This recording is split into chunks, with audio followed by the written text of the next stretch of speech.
Here's the big challenge of life. You can have more than you've got because you can become more than you are. That's the challenge. And of course the other side of the coin reads, unless you change how you are, you'll always have what you got. I have found in my experience that income does not far exceed personal development. Now sometimes income takes a lucky jump, but sure enough, unless you grow out where it is, it'll usually come back where you are. Life has strange ways. If somebody hands you $1 million, best you become a millionaire quickly, so you get to keep the money. Otherwise, sure enough, it'll disappear. Somebody once said, if you took all the money in the world, divided it up equally among everybody, it would soon all be back in the same pockets. Incredible. Success is something you attract, not something you pursue. Success is looking for a good place to stay. So instead of going after it, you work on yourself. Personal development.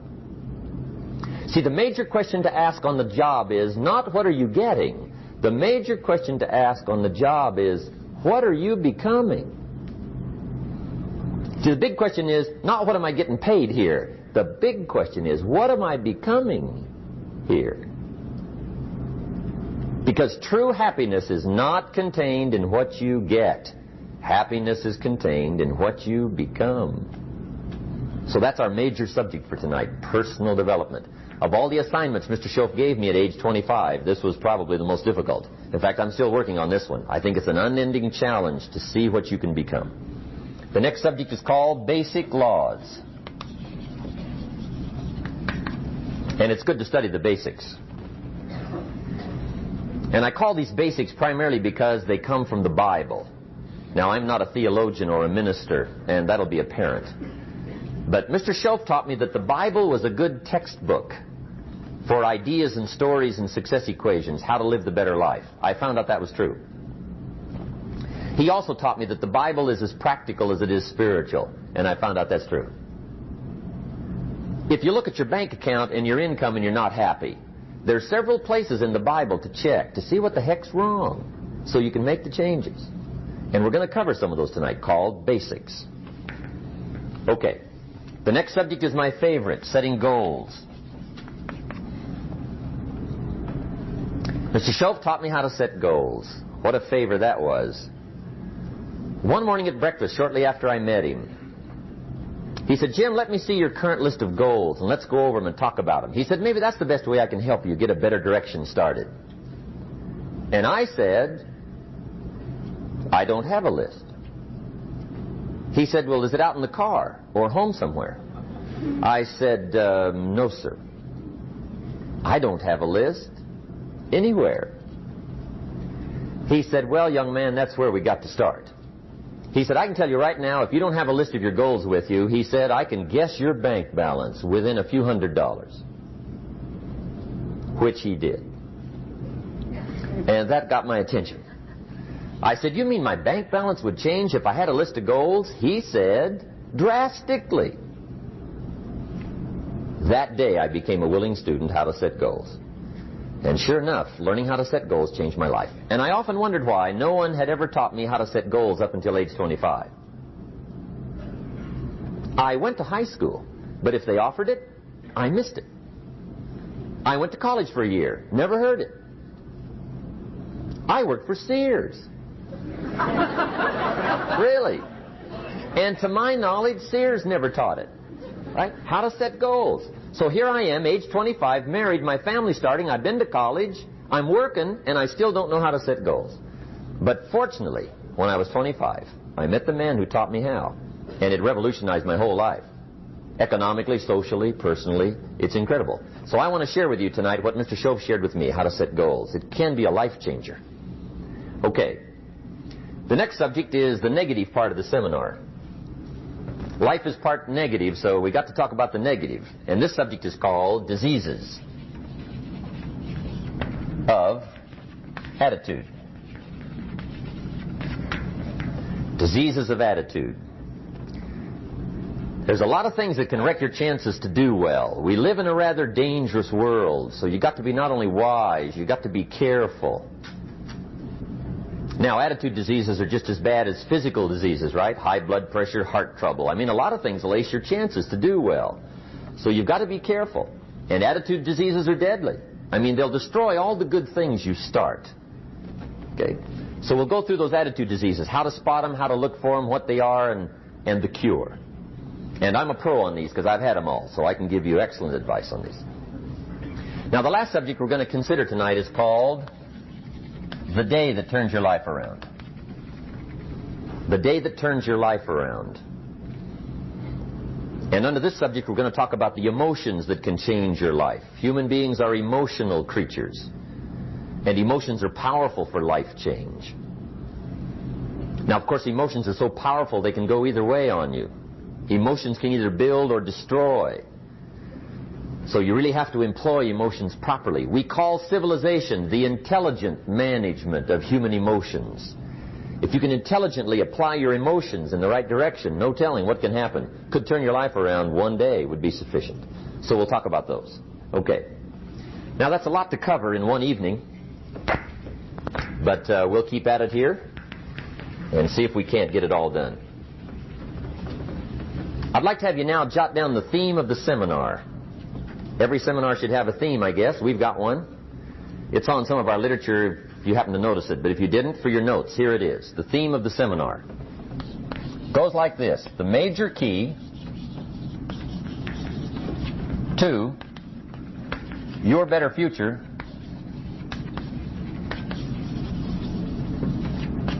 is you. That's the theme of our seminar tonight. The major key to your better future is you. And I'd like to have you underline two words just to give it some added punch. Underline the word major and the word you. So that it reads, the major key to your better future is you. Now, my first suggestion is transfer this to a card or something where you can put it up, where you can see it every day. Preferably put it up where you can see it at the beginning of the day, before you go off to put the day together. This is a good phrase just to glance at, to keep in mind as you're putting the day together. It's called the silent seminar. If you'll just let this talk to you during the day, I found it to be tremendously helpful. The major key to your better future is you. For a big share of my life now, I didn't have this one quite figured out. Among a lot of things I didn't have quite figured out. Many things used to puzzle me back in those early days. I used to wonder why two people could work for the same company, one make twice as much money. Now, see, that used to puzzle me. And maybe they were the same age, graduated from the same school, live in the same community, work for the same company, with the same products and the same services. They've got the same traffic, the same problems, and one makes $1,000 a month, the other one makes $2,000 a month. Now, that was my puzzling question. Why would this long list be the same and the money twice as much? I asked, what's the difference between $1,000 a month and $2,000 a month? And I don't mean $1,000 a month, right? I could figure that out. But what makes the difference? Why would one person do twice as well, 3 times as well? Speaking economically. Now, I know there's more than one way to do well. I understand that. But in this little narrow area called compensation, what's the difference? Well, back then, with my faulty thinking, I'm trying to reason it out. I thought, well, maybe time makes some of the difference, right? Some people do better because they have more time. I used to say, Harold ought to be able to do well. He's got a lot of time. If I had all of Harold's time, I could do well. Now, that's got to be dumb, right? Number one, you can't get somebody else's time. A guy says to me one time, he says, you know, if I had some extra time, I could make some extra money. I said, then forget it. There isn't any extra time. Hey, when the clock strikes 12 midnight, that about wraps it up, right? I mean, you can look around the gongs there for a little more, but it's over. You say to the guy, what are you doing? He says, I'm looking for extra time. See, they'll come and take you away, right? There isn't any more time. Now, if you can't get more time, which you can't, what could you get more of that would make a difference in economic results? And here's the key word. Make it a part of your notes. We're going to consider it tonight. The word is value. And I have a little phrase for your notes. Value makes the difference in results. Value makes the difference. You can't get more time, but you can create more value. Now, here's the first lesson of economics. Everybody should learn it from the time they're old enough to understand what a dollar means, how to earn one, how to get one, how to keep one, what to do with it. First lesson of economics. We primarily get paid for value. That's lesson one. Bringing value to the marketplace, that's how you get paid. You don't get paid for the time. I know it takes time to bring value to the marketplace, but you get paid for the value, not the time. Now, since that's true, here's one of the key questions of the evening. Is it possible to become twice as valuable at the marketplace and make twice as much money in the same time? Could you become 3 times as valuable? Make 3 times as much money in the same time? Is that possible? The answer is yes, if. And it's always if, right? Life is known as the big if. Harry Truman once said, life is iffy. How true. And here's the big if we're going to consider it tonight. It's possible to do much better at the marketplace if you go to work primarily on yourself. And that's the theme of our seminar tonight. Learning to work primarily on yourself. People have asked me for the last 24 years, how do you develop an above-average income? And the answer is, become an above-average person. Develop an above-average handshake. Some people want to be successful. They don't even work on their handshake. As easy as that would be to start on. They let it slide. They don't understand. Develop an above-average smile. Develop an above-average excitement. Develop an above-average interest in other people. Develop an above-average intensity to win. See, that'll change everything. Probably one of the most frustrating experiences in life is looking for an above-average job with above-average pay without becoming an above-average person. It's called frustration.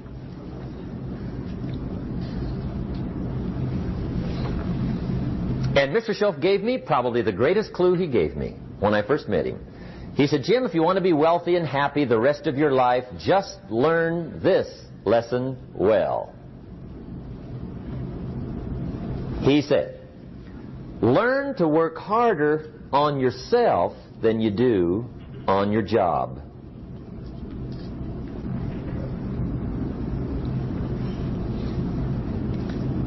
Then Mr. Schoaf gave me probably one of the most important clues among so many things he taught me. But this was in those early days. Mr. Schoaf was very kind, but he was also very abrupt. And he had these interesting questions to ask. I'm giving him a little rundown one day on how things hadn't worked out for me. He said, Mr. Rohn, I've got the answer for you if you will listen carefully. And listen carefully I did that day and for the next 5 years. If somebody's wealthy and happy, you've got to listen. He said, Jim, I've only known you a short time. But he said, it's already my honest opinion that for things to change for you, you've got to change. That wasn't quite the answer I was looking for. But that's the answer he gave me, and I pass it along to you on this warm summer evening in Anaheim, California, 1981. For things to change for you, you've got to change. Otherwise, it isn't going to change. Before I met Mr. Schoaf, I used to say, I sure hope things will change. Right? That seemed to be my only hope. If it isn't going to change, I'm in serious trouble. And then I discovered it isn't going to change, so I'm in serious trouble.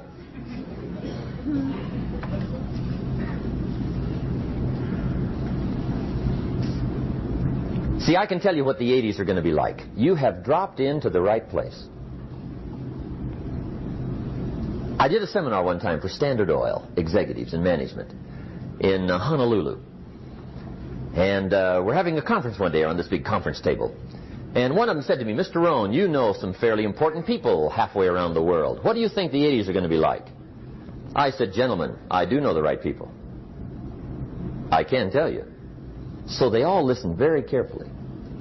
And I said, gentlemen, based on my wide experience, I can really honestly say to you, in my opinion, in the 80s, it's going to be about like it's always been. Aren't you glad you came? That's inside. I don't pass that around just everywhere. Now, of course, I said that to make a point, but I also said it because it's accurate. It's going to be about like it's always been. It isn't going to change. The tide comes in, and then what? It goes out. For 6,500 years that we know of, recorded history, and probably long before that. So it is not going to change. It gets light, and then what? It turns dark. 6,500 years. See, it's not likely to change.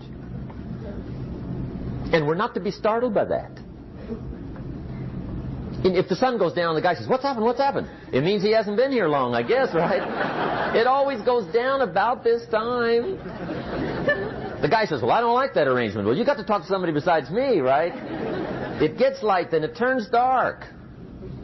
In rotation, the next season after fall is what? Winter. Pray tell, how often does winter follow fall? Every year regularly for the last 6,500 that we know of. See, it is not going to change. Now, some winters are long, and some are short, and some are hard, and some are easy, but they always come right after falls. It isn't going to change. Sometimes you can figure it out, sometimes there's no way to figure it out. Sometimes it goes well, sometimes it gets in a knot. Sometimes it sails along, sometimes it gets in reverse. See, that's not going to change. The last 6,000 years reads like this: opportunity mixed with difficulty. That's how it reads. It isn't going to change. The man says, well, if it isn't going to change, how will my life ever change? Answer, when you change. And whether I'm talking to high school kids or business executives, my message is always the same. And it goes like this: the only way it gets better for you is when you get better.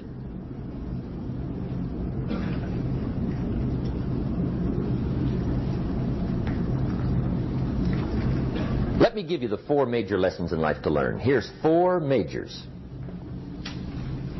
It's good to study the majors.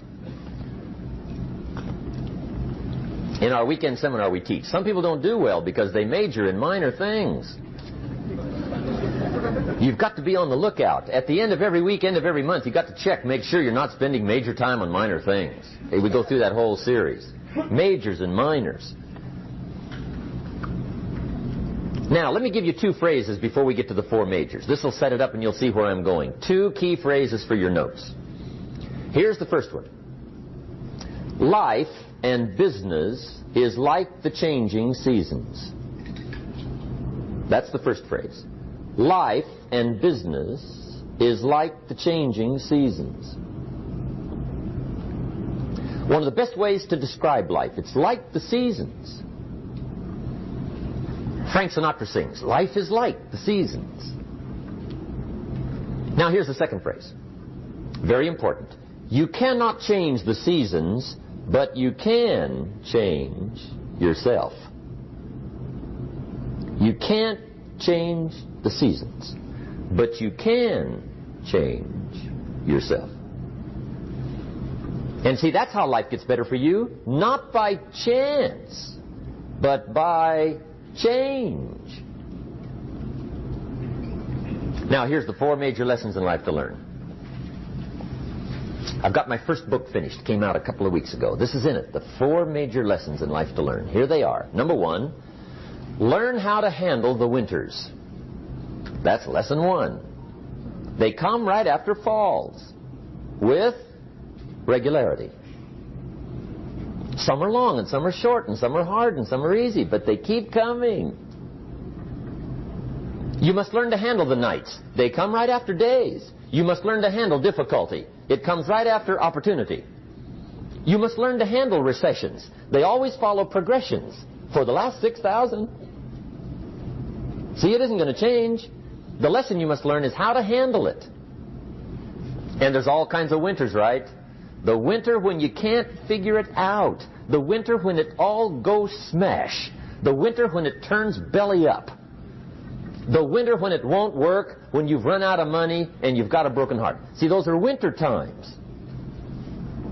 There's all kinds. Economic winters, social winters, personal winters.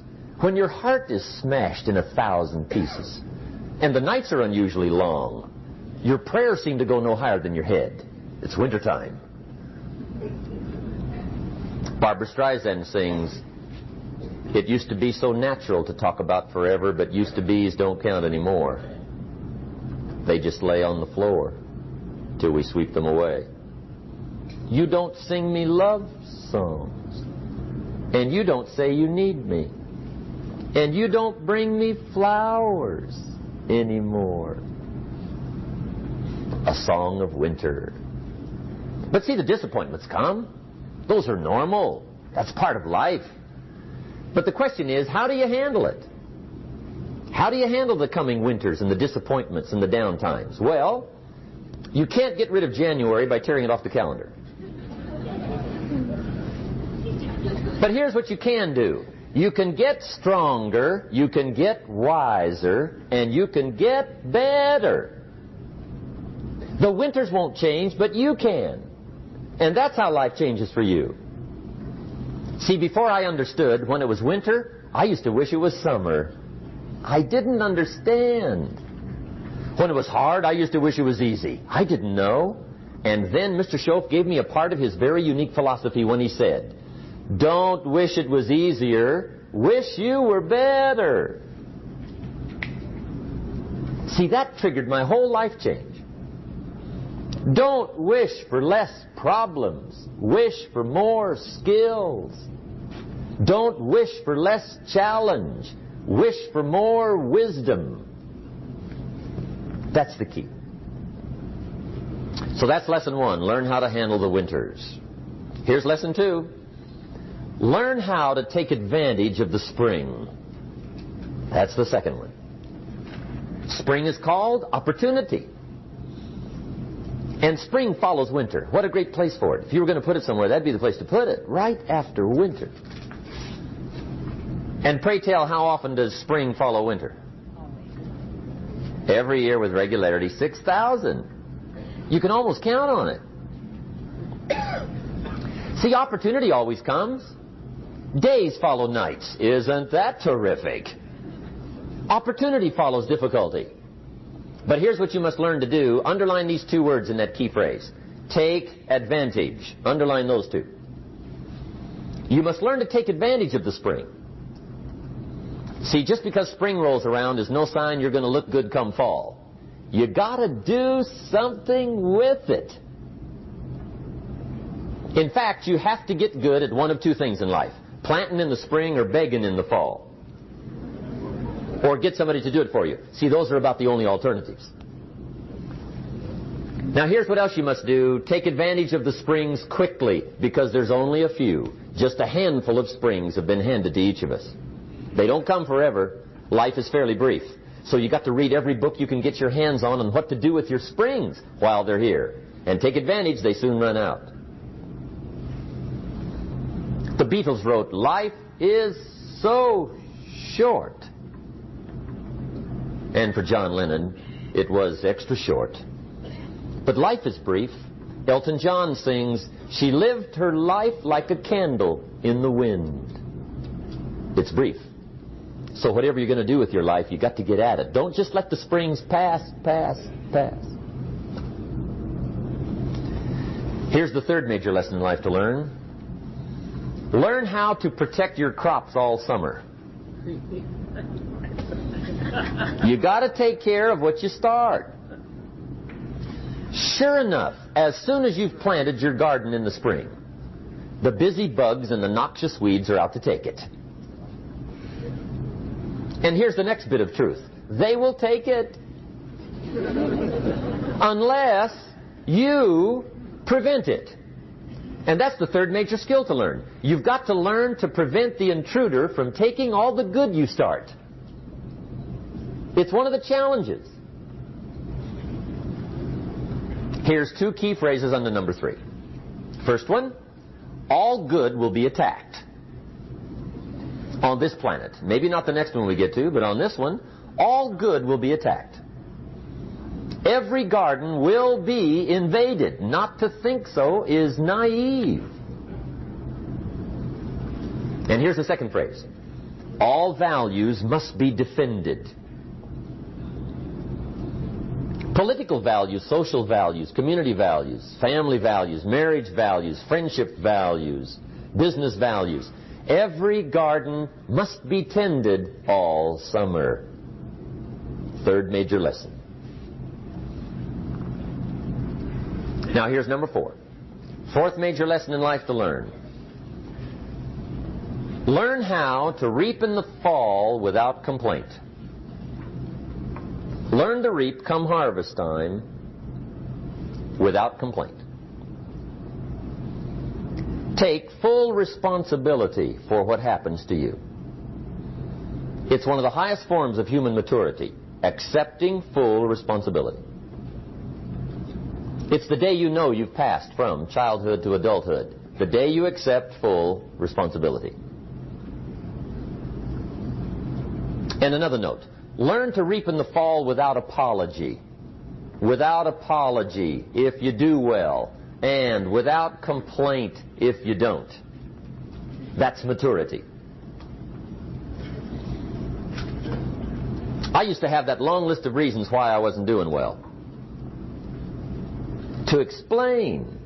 You got to explain, right? Otherwise you're going to look bad. I used to have this funny list called Reasons for Not Looking Good.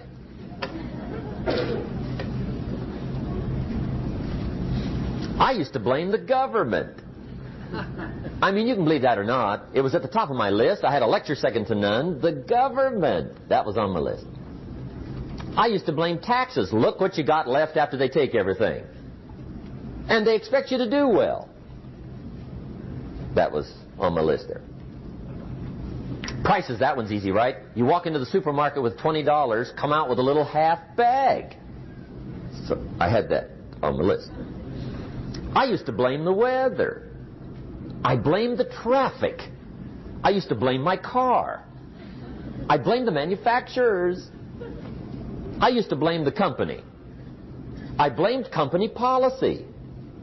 I used to blame the training program. I blame my negative relatives. They were always putting me down. I blame my cynical neighbors. They're just selfish, looking out for themselves. Won't loan you money? They were on my list.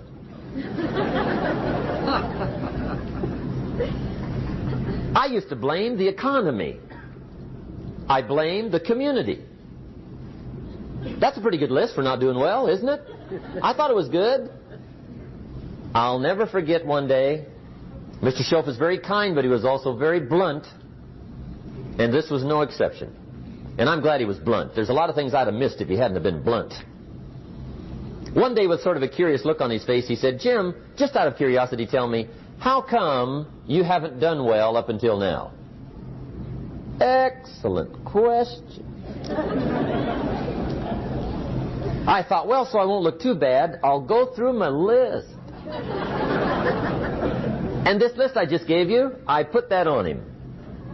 And he was very patient. He let me go through the whole thing, the government, the weather. I went through this whole thing. When I finished, he looked my list over very carefully. He said, "Mr. Rohn, big problem with your list. You ain't on it." How brilliant.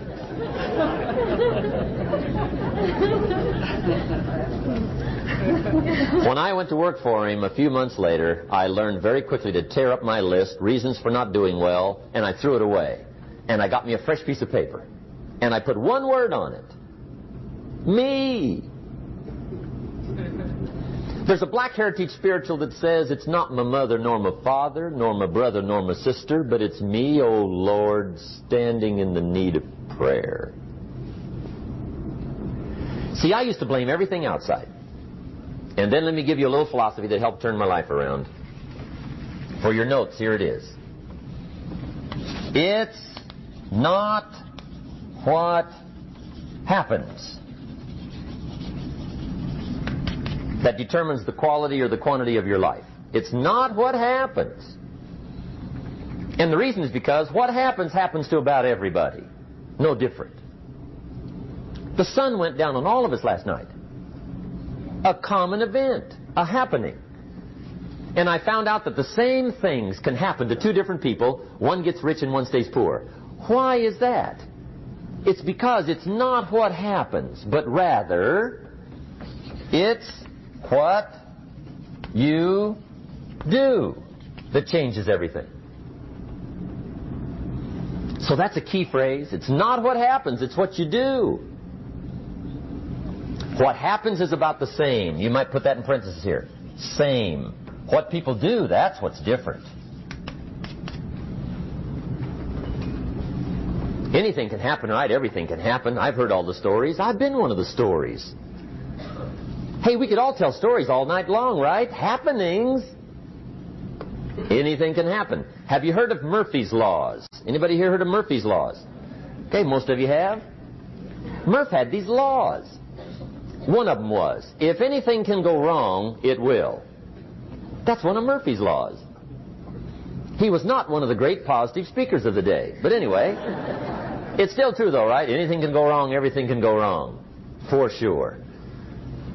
I've fallen out of the sky so many times. Once to the tune of a couple of million. Devastating. Took me a while to survive that one. Now, it wasn't all that much, but it was all I had. Right? I mean, that's when it's much, right? When it's all you got. If you got 3, 2 go, you got 1 left, you ain't looking that bad. But when it all goes. Has anybody been there when it all went? Anybody? Come on, the rest of you liars. Go ahead. Hey, we've all been there, right? When it all went. Of course, it used to be a long time ago, right? When you ran out of money, got to 0, you were all through. Heck, now you can whistle right on by 0, right? I mean, they will bury you. That's what they will do.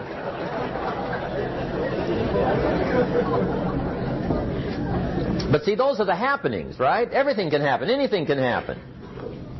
But it's not the happenings. It's what you do about it. Somebody says, yeah, but you don't understand the disappointments I've had. Come on. Everybody's had their share. Disappointments are not special gifts reserved for the poor. Everybody has them. The difference is what you do about them. It's not the weather. I used to blame the weather, and I discovered it rains on the rich. So see, that won't help. 2 men wake up one morning, there's a rainstorm on. One of them looks out his window, sees the rainstorm, and he says, wow, what a storm. With weather like this, they can't expect you to go out and make sales. He stays home. Same morning, the other guy looks out his window, sees the same storm, says, wow, what a storm. But he says, you know what, with weather like this, what a great day to go out and make sales.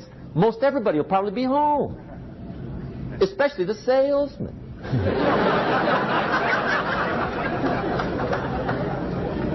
See, that's the difference in how your life works out. It's not what happens, it's what you do. So here's one of the key questions of the evening. Starting tomorrow, what are you going to do that'll make a change in your life's direction? Good question. What are you going to do starting tomorrow that'll make a difference? Now see, if you don't do something starting tomorrow that'll make a difference, guess what? It's going to be the same. And see, that way you can guess what the next 5 years are going to be like. Look at the last 5. Because the next 5 are going to be like the last 5 unless you, major key, tomorrow, change it all. Or change a little, or change something, or don't change. It's choice time. You can do whatever you want. But it's nice to know any day you wish you can change your whole life. What can you do starting tomorrow that'll make a difference? Good question. What can you do with economic chaos, massive disappointment? What can you do with a broken heart? What can you do when it won't work? Good question. So if I had a word with you tonight, one-on-one, just you and me. I think my personal advice to you would be, this year, 1981, reach down inside of you and come up with some more of those remarkable human gifts. They're there, waiting to be utilized. And then change anything for you you want to change. And I challenge you to do that because you can change. If you don't like how it is for you, change it. If it doesn't suit you, change it. If it doesn't please you, change it. If it isn't enough, change it. And I challenge you to do that because you can change. See, you don't ever have to be the same again after tonight, only by choice. If you don't like your present address, change it. You're not a tree.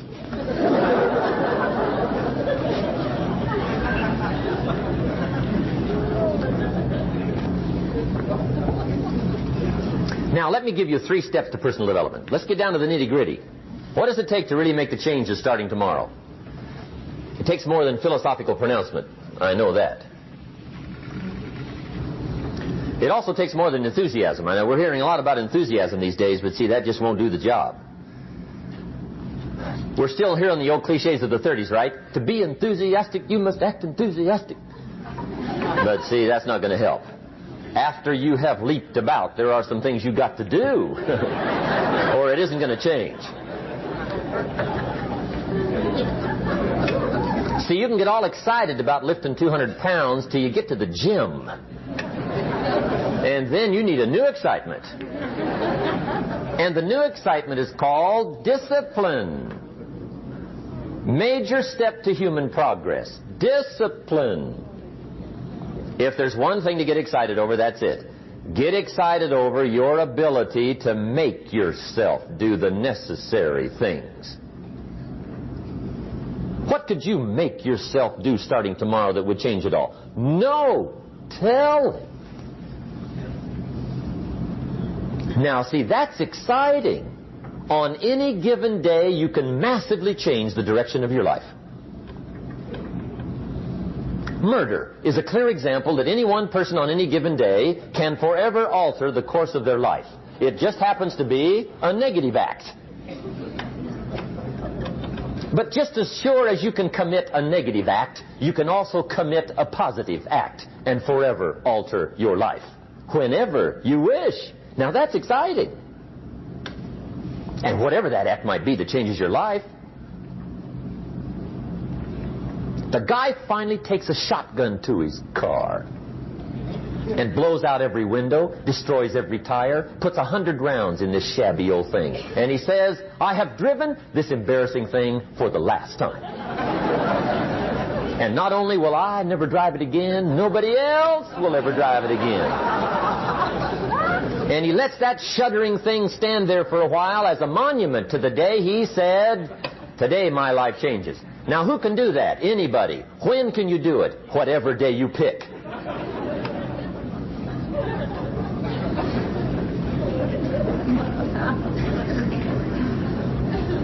Now, here's the key to discipline. Start with the little disciplines. Get excited over the little disciplines. And get right on those, because those will lead to the big ones. You can't handle the big challenges in life unless you take on the little ones. Make a list of all the things you can do. Get right on those. Discipline yourself for those, both for the results and for the muscle and for the practice. So that when life hands you some big challenges, you'll be ready, you'll have the muscle. But see, if you don't handle the small ones, you can't take care of the big ones. Okay, here's what else it takes for life change. Self-motivation. Key phrase, self-motivation. I don't know why we call it self-motivation. It's really the only kind there is. You've got to motivate yourself. Because I found out you can't change people. They can change themselves, but you can't change them. Lord knows some I've tried. But see, it won't work. People have to change themselves. I learned some of those lessons early. I built a little sales organization way back in those early days. I'm 25. And I had some nice people. I said, I'm going to make these people successful if it kills me. I almost died. I mean, you can't do that.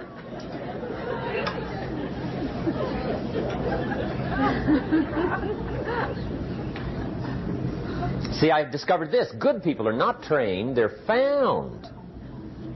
You find good people. You don't make them good, you find them good. Training really is for the purpose of finding good people. You don't need much instruction for a good person. Too much training probably means you've got the wrong people.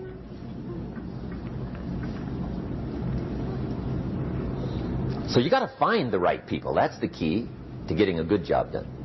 One of the major things we learn in management, lesson 1, don't send your ducks to Eagle School.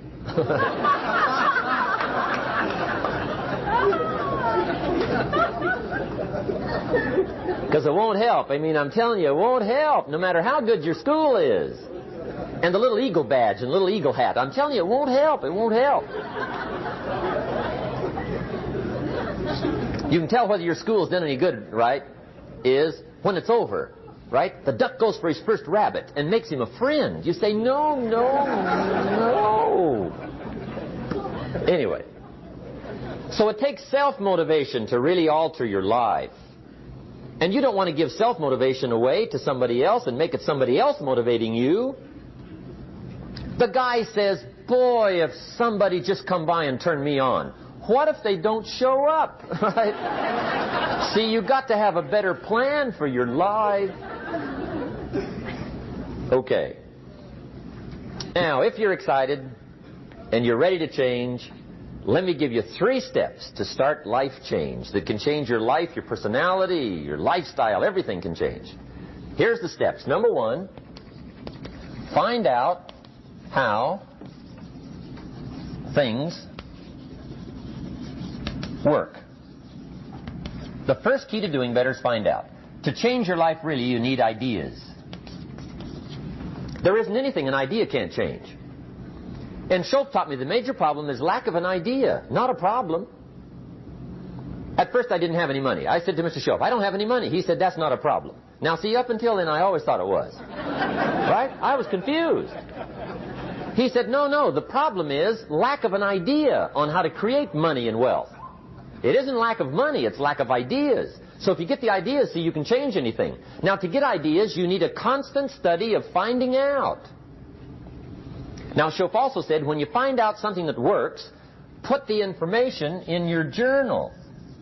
Don't use your head for a filing cabinet. Put it in your journal so that you can do the next best thing. Repetition, repetition, repetition. Go over it. And if you repeat it, go over it, sure enough, someday, some mysterious day, the idea takes root, starts to grow, and shows up in your bank account, and your dress, and your personality, and your lifestyle. But capture the ideas in your journal. Find out how things work. Schoff gave me this word for my life change. He said, study. Great word. If you wish to be successful, study success. If you wish to be happy, study happiness. If you wish to be wealthy, study wealth. Don't leave it to chance. Make it a study. Some people just go through the day with their fingers crossed. See, that won't do it. You've got to study the things that can change your economic, social, spiritual, personal life. Now, here's a qualifying phrase. And we'll have several of these qualifying phrases throughout the seminar. Here's the first one. You may not be able to do all you find out. I understand that. You may not be able to do all you find out, but you should find out all you can do. See, you don't want to wind up at the end of your life and discover that you've lived only 1/10 of it. And the other 9/10 went down the drain. Not for lack of opportunity, for lack of information. So that's number 1, find out how things work. Now here's the best human virtue for finding out. Curiosity. Make a note of that. Curiosity. Be curious. You might add a word to it that'll help. Childish curiosity.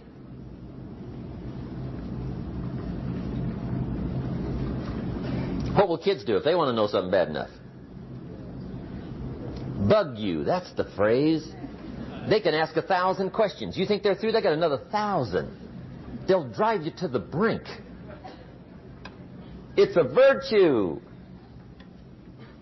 when you got to know. Be like a child. In fact, Jesus, the master teacher, said, unless you can become like little children, you might as well forget it. You don't have a prayer. Excellent advice. You got to be like children. 4 ways, in my opinion, to be like a child. Number 1 is curiosity, and number 2 is excitement. Get excited like a child over your ability to make yourself do anything for change. 3rd is faith. Have faith like a child. Adults are too skeptical. And 4th is trust. Trust is a childish virtue, but the rewards are incredible. So be like a child. Now, if you're curious, let me give you 3 ways to find out how to change anything. Any life direction, any dimension. Here's 3 ways to find out how to change anything. Number 1 is to read. Become a good reader. All of the successful people I know and work with around the world, they're all good readers. Curiosity drives them to read. They got to know. They just read.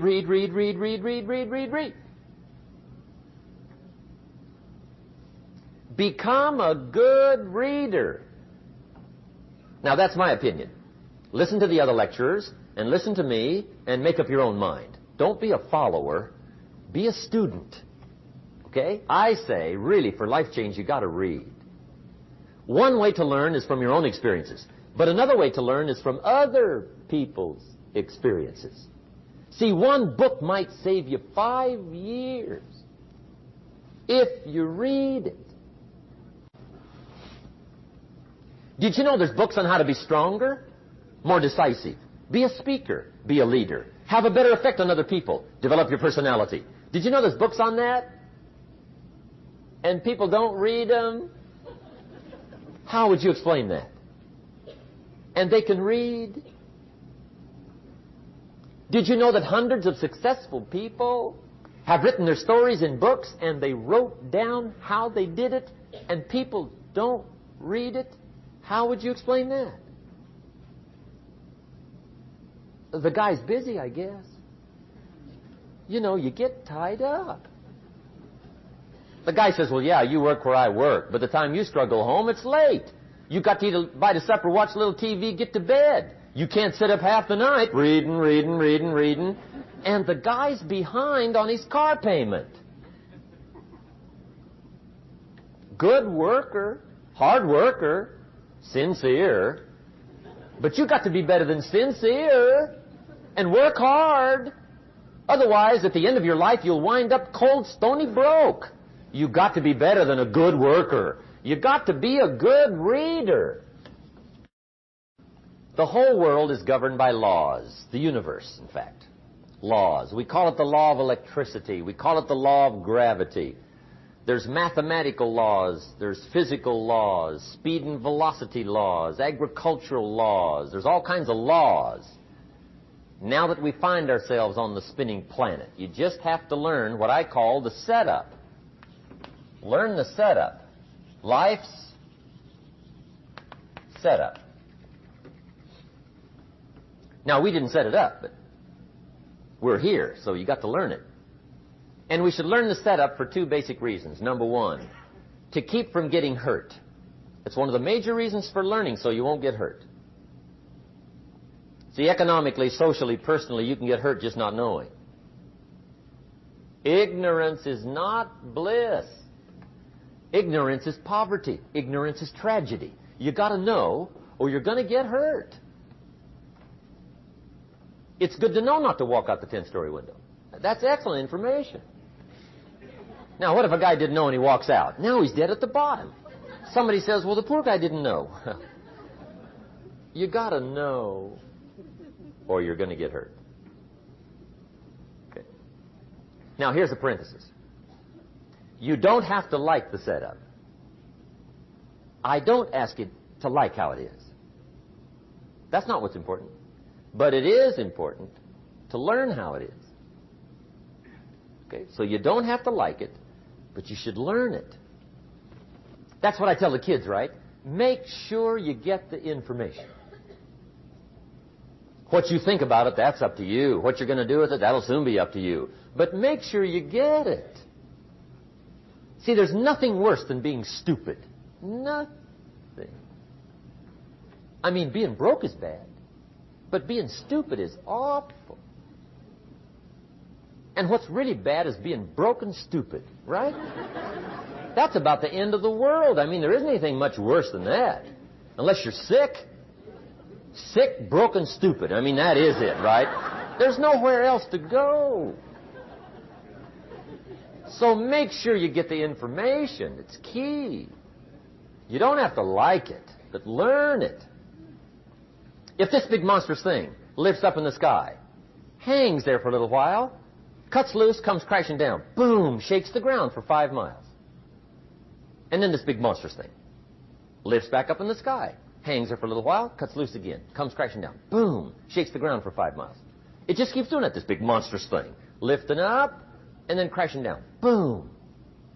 Now, you might come along one day and say, that's got to be a stupid arrangement, which is okay. You're entitled to your opinion. But the first thing you should learn to do is get out from under it, right? That's number one. You might have a great moral argument. You might want to shake your finger at the sky, but do it from over there, right, so you don't get smashed. It's called your basic smart. So number one, learn so you won't get hurt. Whether you like it or not, learn. Now here's the second reason for learning, the setup, to benefit. It's called the plus of life. And that's what life is, right? Both minus and plus. The minus is tragedy, heartache, misery, failure, unhappiness. But life is also happiness, prosperity, good feelings. So here's the key. Learn to get on the good side of the way things work.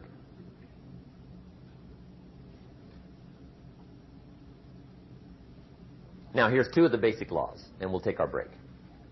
Schoaf taught me these. They come from the Bible. Now, again, I'm an amateur, okay? When it comes to the Bible, I'm not a pro. So you'll sort of have to take my way of putting it. But here they are. The first one is the law of use. The law of use. And it goes something like this. Whatever you don't use, you lose. Lack of use causes loss.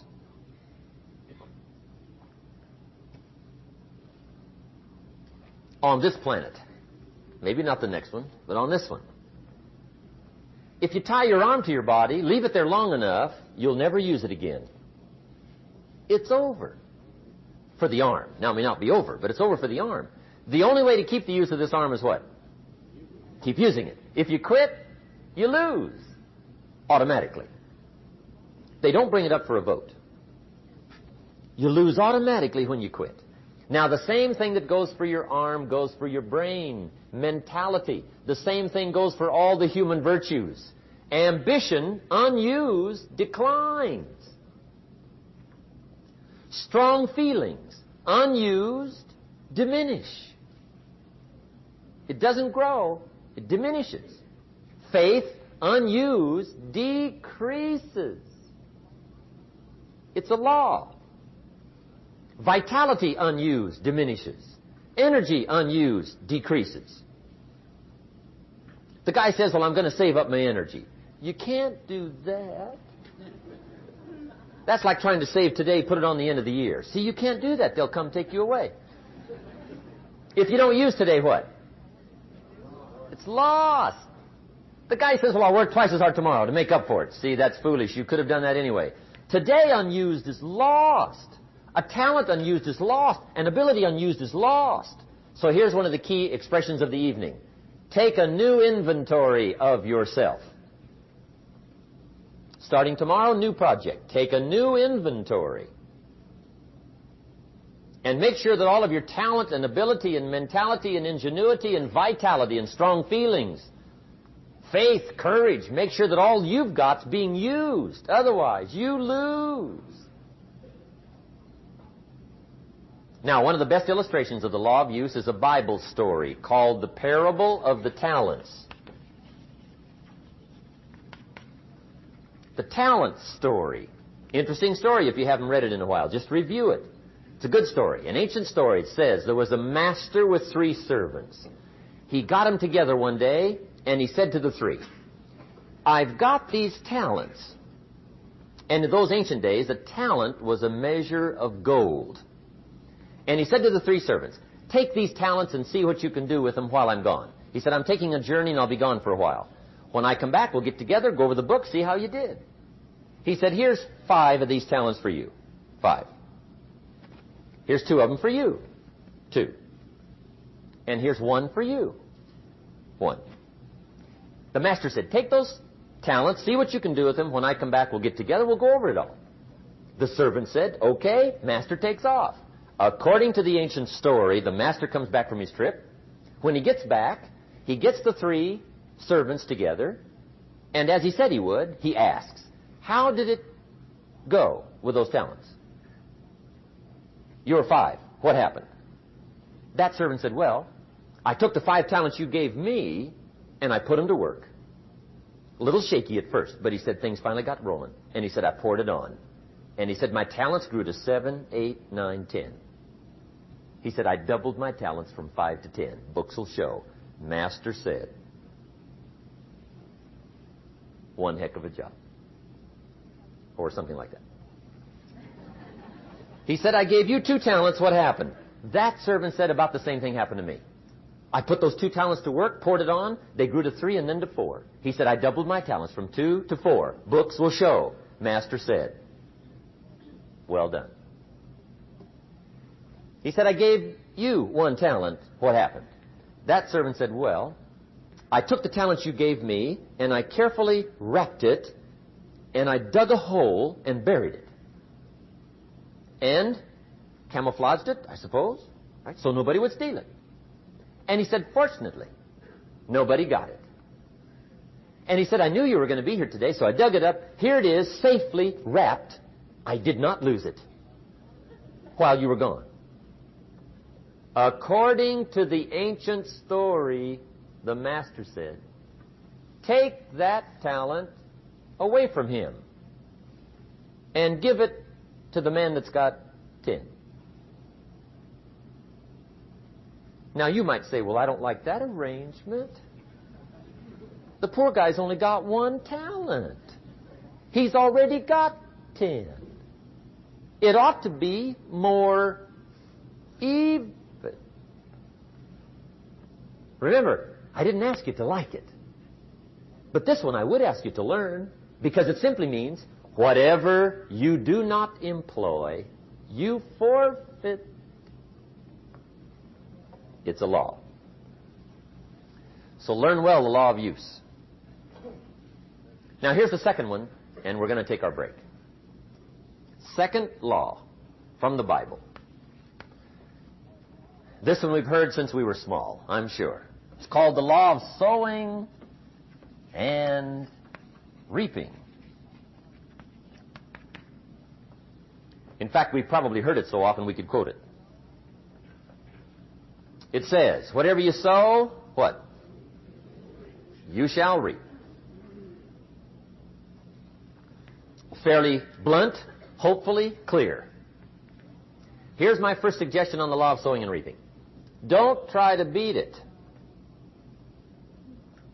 You might as well try sitting on the sun in the morning. Keep it from coming up. You'll have better luck. Whatever you sow, you reap. Now, for a fair share of my life, I'm a bit mixed up on how all this applies. Among a lot of things I was mixed up on. I knew I wasn't reaping too good. That I understood. My problem was I was confused about what was causing it. Remember me with the funny list? I thought those are the reasons why it isn't working out well. And then Mr. Schoaf gave me the clue that helped me figure it all out. He said, Mr. Rohn, I have another answer for you. There's another way to quote this law that'll show you where the problem is so you can go to work on it right away. All you need to know is where the problem is. Then you can go to work on it. So he quoted me the law another way, and I found out what my problem was. Here's the way you quote the law. Whatever you reap is what you've sown. Now I knew what my problem was. Whatever you reap is what you've sown. If you don't like the crop, who do you look up? Answer, whoever planted it. And where do you find who planted your crop? Answer, in the mirror. What I finally learned to do come fall was to go to the mirror. That's where you go. And if necessary, you say, a few skinny carrots? I got to be unimpressed. Where were you last spring? Asleep. Didn't you read the books? Did you break your hoe? Let me give you 7 key points to the law of sowing and reaping. Let's tick right down through the list of 7, and it'll be break time. 7 points to sowing and reaping. Here's part of the philosophy that really helped me to make some changes in life direction. Number 1, the law of sowing and reaping is negative. That's number 1, which simply means if you sow bad, you reap bad. Now, this is kind of 3rd grade, but it doesn't hurt to go over the basics. If you plant thistle seeds, you don't get pumpkins. Honest, no use looking for pumpkins. John says, how come no pumpkins? Come on, John. The law's negative. That's how come. Now, here's number 2. The law's positive. Which simply means if you sow good, you reap good. If you plant pumpkin seeds, you don't get thistles. Not from pumpkin seeds. Mother Nature won't pull tricks on you over in the corner snickering and pushing you thistles and you planting pumpkin seeds. She won't do that.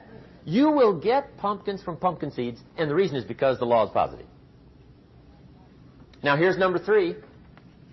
I got excited when I found out the full dimension of this.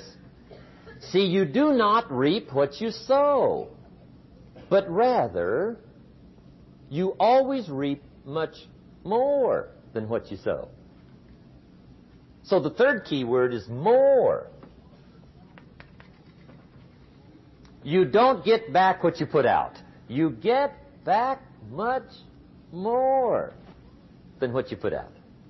And it works both positive and negative.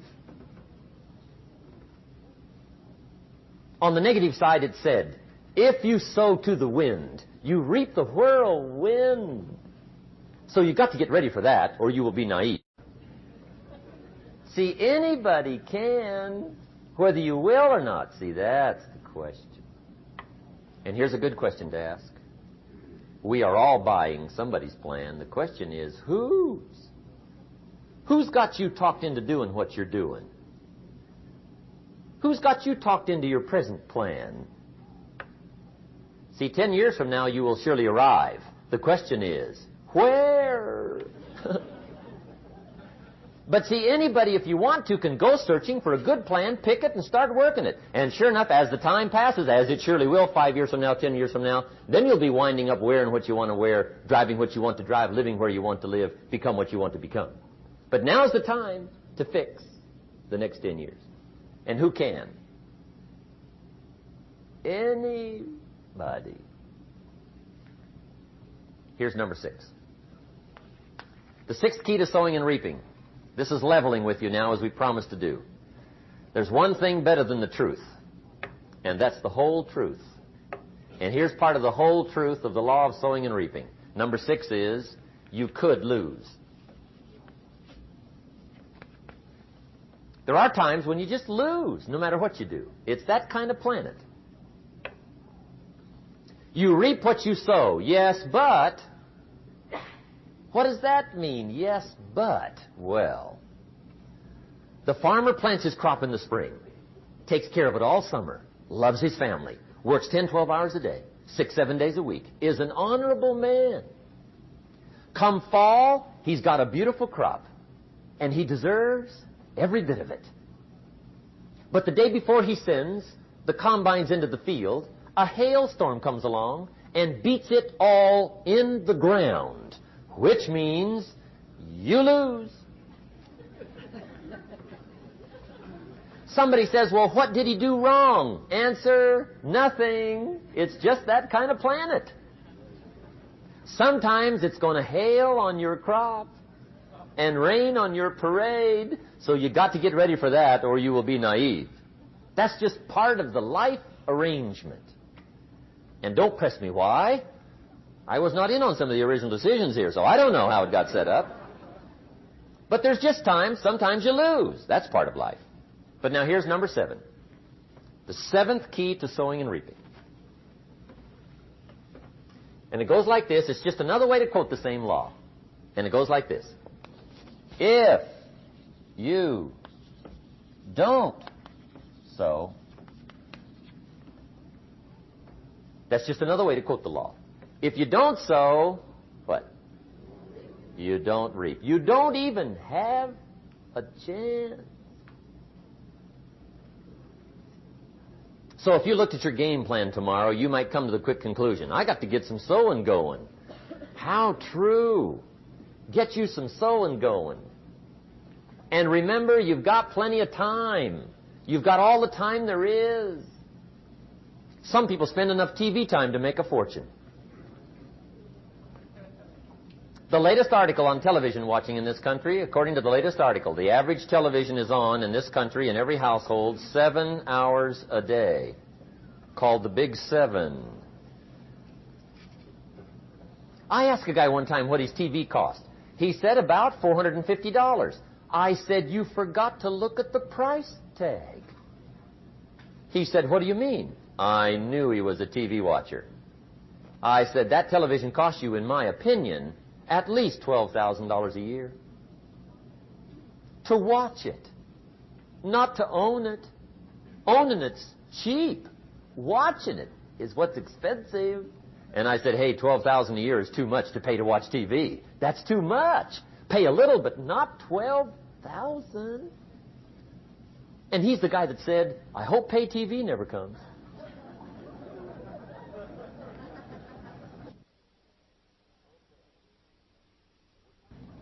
Okay. We're trying to cover an awful lot tonight. I realize that. But my time schedule is such that we just have to sort of give it all to you and let you sort the rest out. I wish we had plenty of time for questions and answers and that whole thing, but our time is just limited. But we are trying to go through an awful lot. I realize that.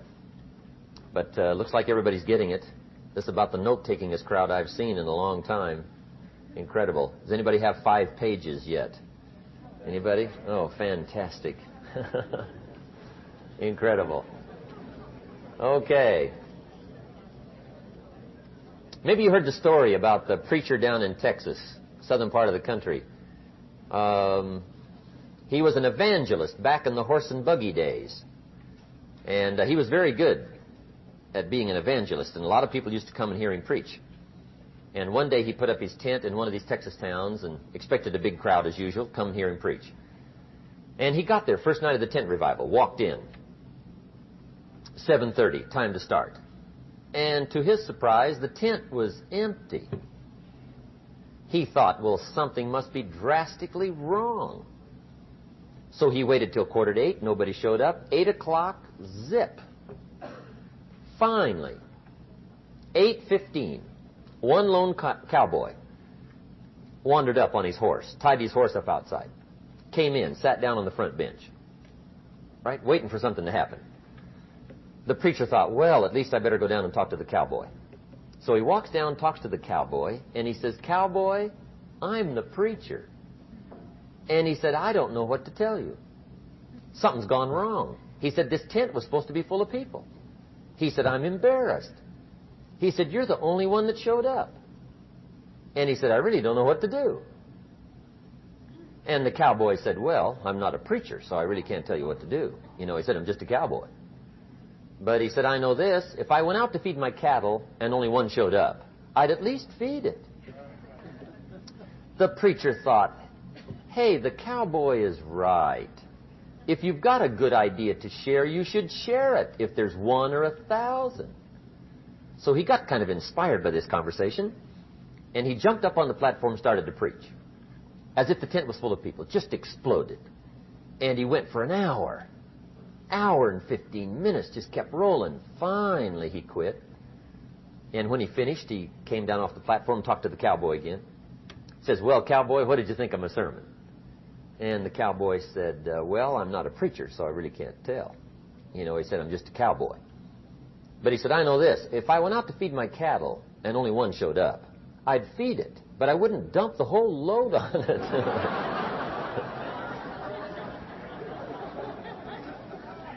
So anyway, if it seems like we're dumping the whole load tonight, I guess we are. But gosh, everybody's doing well. I'm having a good time. I appreciate the response here tonight. Okay, the next subject is setting goals. Let me show you what turned my life every way but loose. Mr. Shoaff dropped this idea on me, changed me completely. Setting goals. Here's what can easily happen if you don't set goals. It's easy to let life deteriorate into making a living instead of designing a life. And we all have a choice. Make a living or design a life. It's easy to get trapped by economic necessity and settle for existence rather than substance. That's easy. But the best advice I can give you on how to break out of that trap is to learn how to set goals. Mr. Shoaff put it to me this way. He said, Jim, if you had enough reasons, you could do the most incredible things. I never forgot how he put that. If you have enough reasons. See, reasons will change your whole life. Mr. Shoaff said to me, he said, Mr. Rohn, I think you've got plenty of intelligence, you've got plenty of talent, you've got plenty of ability. Probably what you lack is plenty of reasons. He said, I don't think your current bank balance is a true indication of your level of intelligence. I was happy to hear that. He said, I think you're much smarter than your present bank balance indicates. And that turned out to be true. I was much smarter.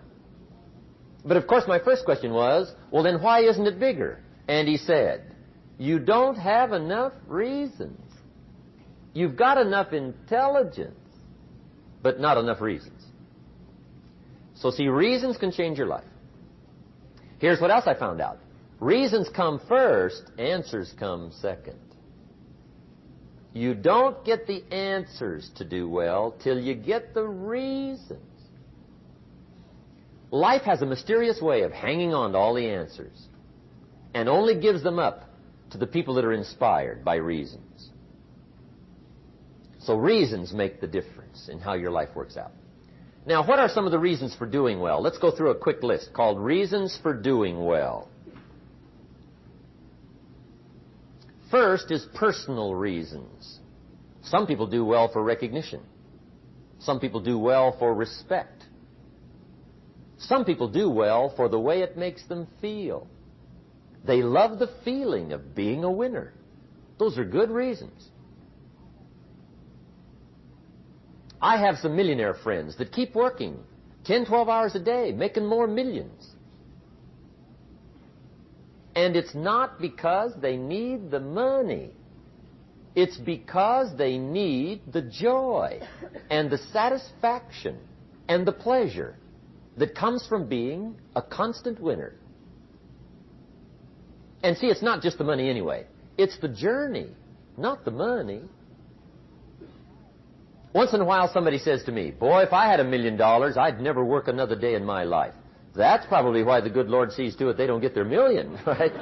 They'd quit. They'd quit. Okay. Next is family reasons. Some people do extremely well for other people, and that's powerful. Human beings can greatly affect each other.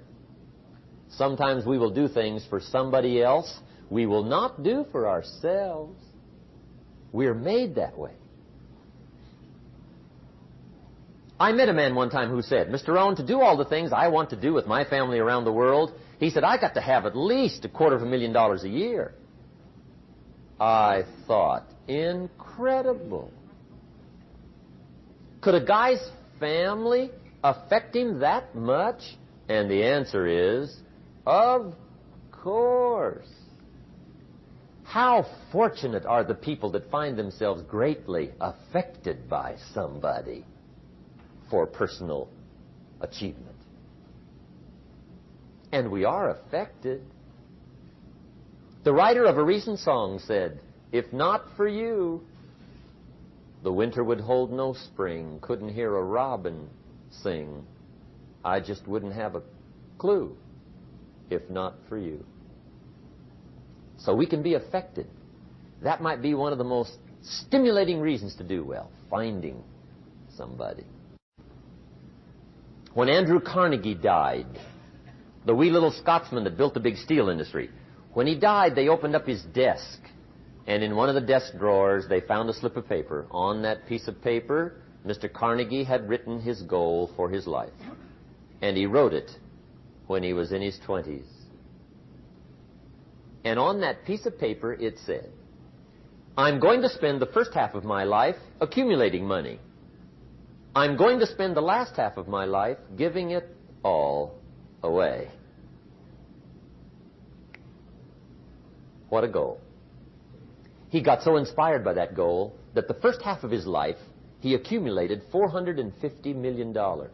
And the last half of his life, he gave it all away. Good question tonight. What's got you turned on? What's got you bombed out of sight to get up early and stay up late and hit it all day? Next question. What's got you turned off? When I found the answers to those two questions, my life exploded into change. I finally found out what had me turned off, and I got that cured. And then I got me a long enough list of reasons to turn me on. And once the lights went on for me, age 25, they've never gone out. I've fallen out of the sky a few times, but I've never lost that drive to make something unique out of my life. See, reasons altered my whole life. Now, there's another list of reasons called nitty-gritty. Hard little reasons. Sometimes those little reasons are the most powerful reasons that can change your life. Sometimes it doesn't take much. I now carry several $100s in my money clip. It's only a few $100s, but it was one of those reasons turned my life around. Just before I met Mr. Show, I heard a knock at the door. I go to the door, and there's a little girl standing there about this tall selling Girl Scout cookies. And she gave me one of the finest sales presentations I've ever heard. Special deal, several flavors, this whole package of stuff, $2. And with a big smile, she very politely asked me to buy. And I wanted to. Big problem. I'm broke. I don't have $2. And to this day, I can remember the pain and the embarrassment. I'm a father. I'm a husband. I've been to college. I'm working. I'm 25. I don't have $2. And I didn't want to tell her that for some reason. So I did what I thought was next best. I lied to her. I said, "Hey, look, I've already bought lots of Girl Scout cookies. I've still got plenty stacked in the house," which was not true. But it seemed to get me off the hook for the moment. She said, "Well, gosh, that's wonderful. Thank you very much." And she went away. When she left, I closed the door, and that was the day I said to myself, I don't want to live like this anymore. I've had it with lying, and I've had it with being broke. I'm never going to let this happen to me ever again. I promised that day I would work as hard as possible and would always carry plenty. It took me a little while, but now I do. It was one of those reasons. And I guess I carry plenty for two reasons. One is the way it makes me feel, but also in case I bump into another Girl Scout selling cookies. Right? I'm ready.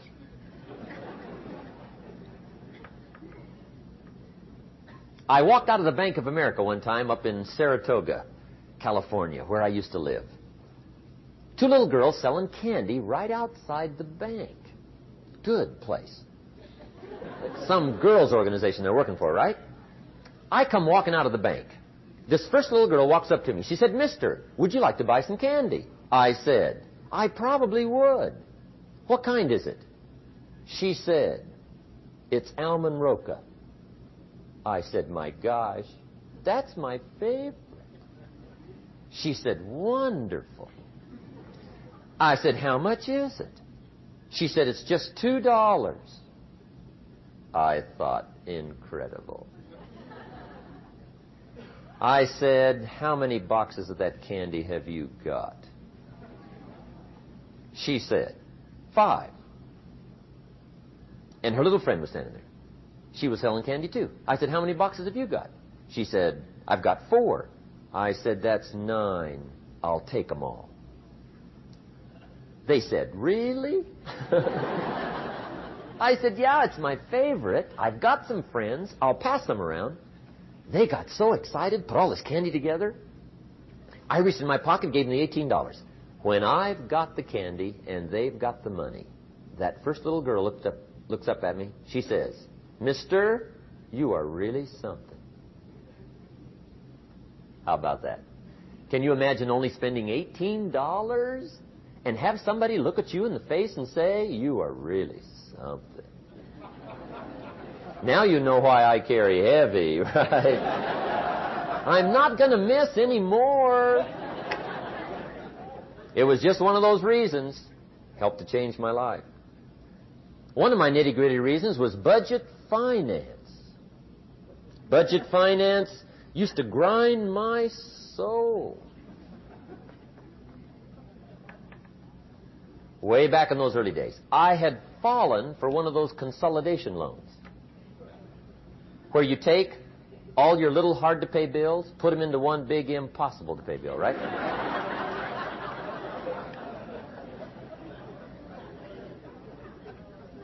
I would get 4 or 5 payments behind. This one guy used to call me day and night. I don't think they're allowed to do that anymore. Harassed me. Threatened to run me in front of the judge. Threatened to ruin my credit. Threatened to embarrass my family. One day he said, "We're going to come get your car, drag it rear end up down the street in front of your neighbors." The guy even called me a flake. And back in those days, I'm broke, I'm pitiful, there's nothing I can do about it. But I never forgot how the guy treated me. And when I met Mr. Show, and I got my life straightened out, and the money started to flow, that was one of my first projects, budget finance. I poured it on day and night. I finally put all the money together I owed him, which was considerable. I picked a day for the payoff. And when the payoff day came, I put the money in small bills in a big briefcase. And I walked into the budget finance office on Wilshire Boulevard in Los Angeles. The guy who harassed me so often, his desk was about 3 back. I walked right up to his desk, startled him. He wondered what I was doing there. It was the first time I'd been there since I'd borrowed the money, right? Without saying a word, I opened up this briefcase, dumped this pile of money all over his desk. I said, "Count it. It's all there. I will never be back." And I turned around and stormed out. Now, that might not be noble, but if you haven't tried it, you've got to one time.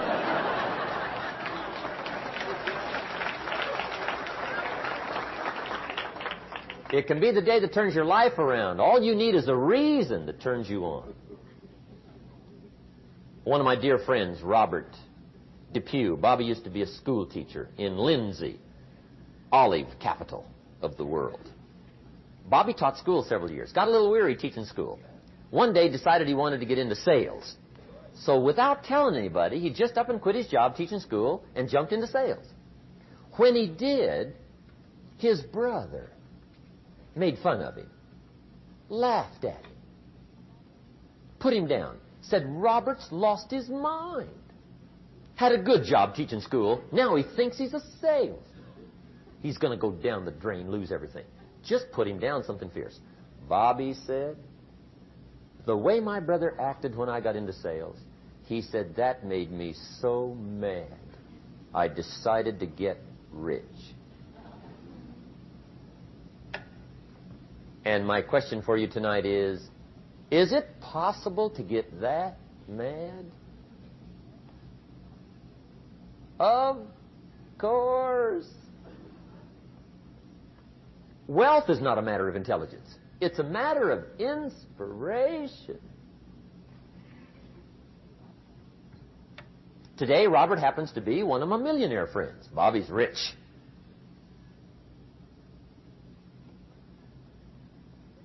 Frank Sinatra said one time, the best revenge is massive success.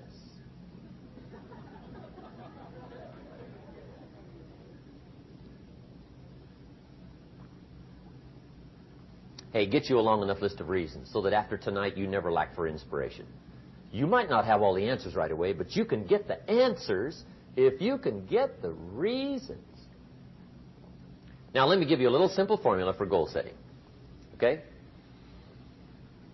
We take 2.5 hours on the weekend for the whole 10-year plan. We don't have time for that tonight. But let me get you started with a little simple formula Mr. Schoaf gave me. And maybe this will be helpful. First of all, I've divided goals into 2 parts. First is long range. Long range goals. That's your dreams. Your dreams for the next 3, 5, 10, 20, 30, 40 years. Actually, the rest of your life. Your dreams. You've got to keep dreaming. Ronald Reagan, president, said to the joint session of Congress a few weeks ago, the Republic is a dream. And if we don't keep dreaming, we will lose the Republic. Your better future is a dream for yourself and for your family. Where do you want to go? What do you want to do? What do you want to be? What do you want to see? You've got to dream dreams. There's a Bible phrase that says, without dreams and visions, people perish. You've got to have something to go for that inspires the heart and the soul. Dreams. From the children of Sanchez, it says, take the crumbs from starving soldiers, they won't die. Take the bread from hungry children, they won't cry. But without dreams, we all will die. You've got to dream. Don't lose your dreams for yourself, for your future, for your family. The dreams of love and enterprise and travel and doing things, becoming something unique on your journey here. Don't lose your dreams. Do some dreaming. That's long-range goals. You've got to have those. So that's number 1. Here's the second part of goals, short range.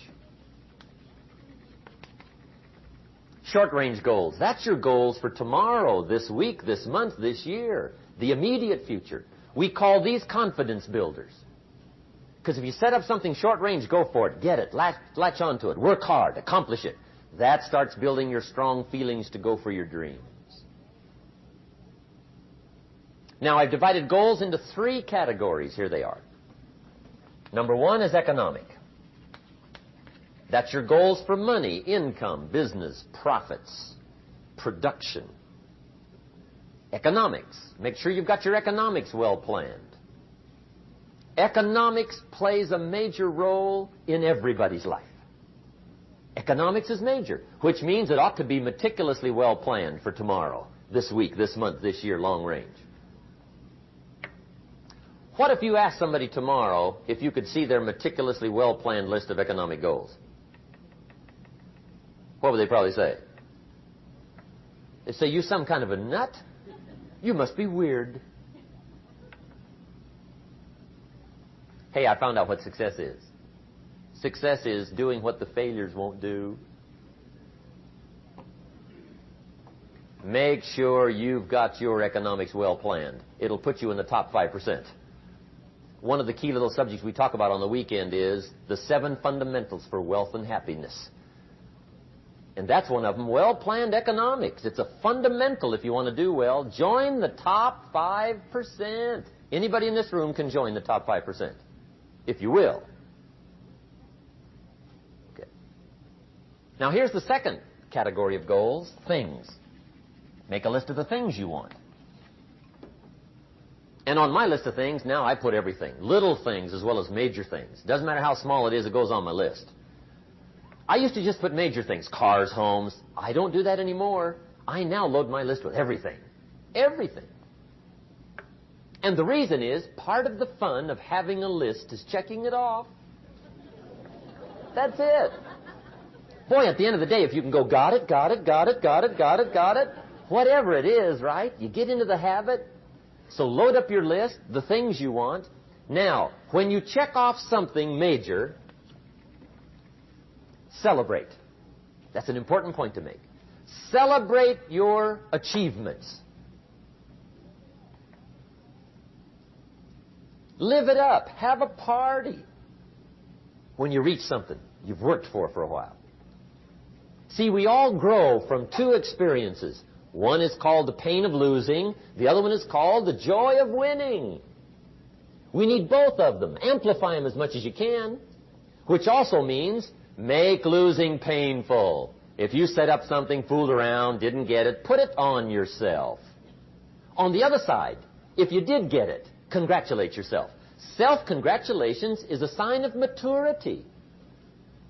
Seeking congratulations is a sign of immaturity. But hey, winning and losing, see, that's what it's all about. That's the name of the game. Now, some people lead such mediocre lives, at the end of the day, they don't know whether they're winning or losing.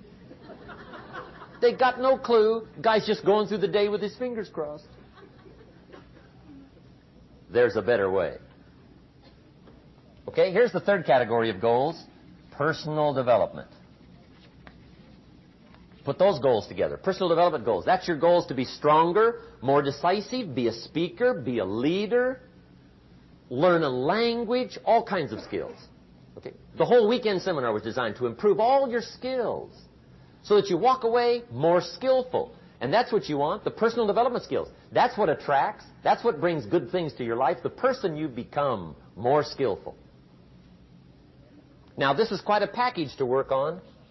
Economics, things, personal development. For tomorrow, this week, this month, this year, long range. Okay? That'll get you started. Now, here's the simple formula for setting goals. It goes like this. A, work on your goals. That's step one. Work on them. And I put the word work there deliberately. Setting goals is plain hard work. I don't want to kid you. We haven't come here tonight to kid each other. It's work. I know it's work. That's why a lot of people just let it slide. It's work. Many people work hard on their job, but they don't work hard on their future. They just let that slide. And the work involved is making plans. I know most people don't.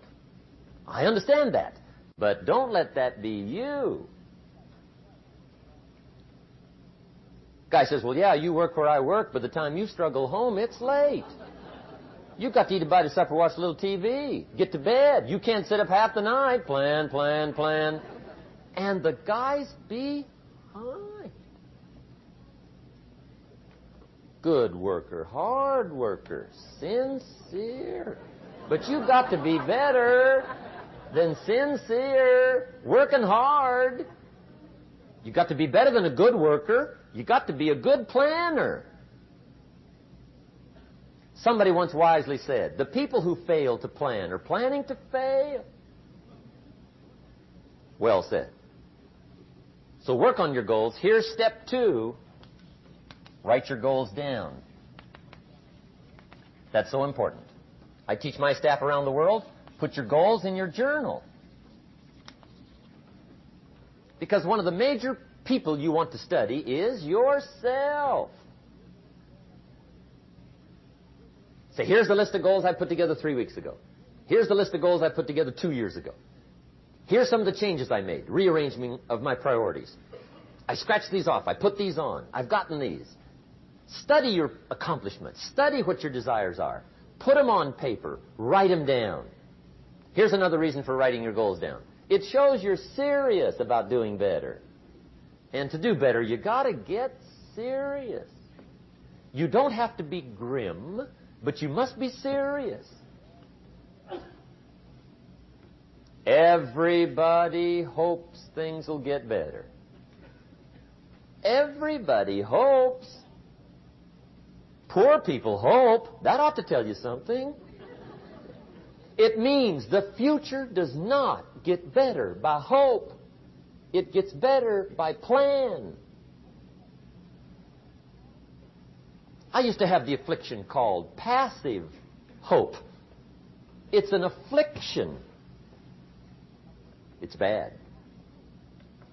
Probably what's even worse than that is happy hope. Now that is really bad. That's bad. Happy hope. The guy's 50 and he's broke and he's still smiling. See, that's not good. So get serious about your goals. Put them on paper. Write them down. There's all kinds. His goals, her goals, their goals. Business goals, financial independence goals, family goals. I mean, there's so many things to work on this that if you don't get busy and work on it, sure enough, the time will pass. And sure enough, 5 years from now, you'll wind up where you don't want to be, wearing what you don't want to wear, driving what you don't want to drive, being what you don't want to be. Now's the time to fix it. Now, here's the third step to your goals. Check the size of your goals and the kinds of goals. How big they are, what kind they are, affects you. And here's one of the important phrases of the evening. Your goals are affecting you, whatever they are. Your goals affect your handshake. Your goals affect your attitude, personality. Your goals affect the way you walk, the way you talk, the way you dress. All day long, we're being affected by our goals. Now, some people have goals, but they have such lousy goals. The effect is bad. I asked a guy one time, what are your goals for this month? The guy said, look, if I could just scrape up enough money to pay these lousy bills. That was his goal. I'm not saying it isn't a goal. It's a goal, but it's such a lousy goal, the effect is bad. You don't jump out of bed on Monday morning and say, oh boy, another chance to go out and scrape up the money to pay my lousy bills. See, you don't do that. Usually you say, oh, not another Monday.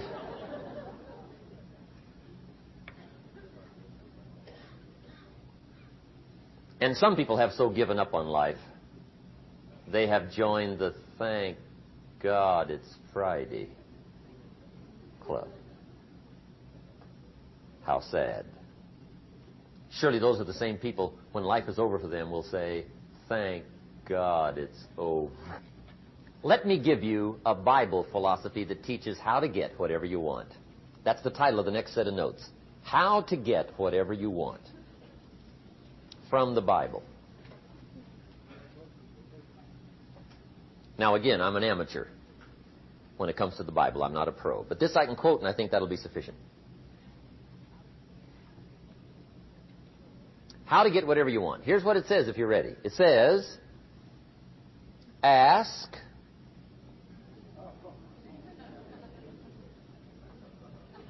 That's it. End of notes.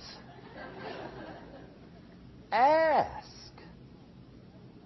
If there's one art in life to learn extremely well, that's got to be one of them. The art of asking. What does ask mean? Ask means, what do you want? And the formula is staggering. It says ask and what? A guy ought to look into that.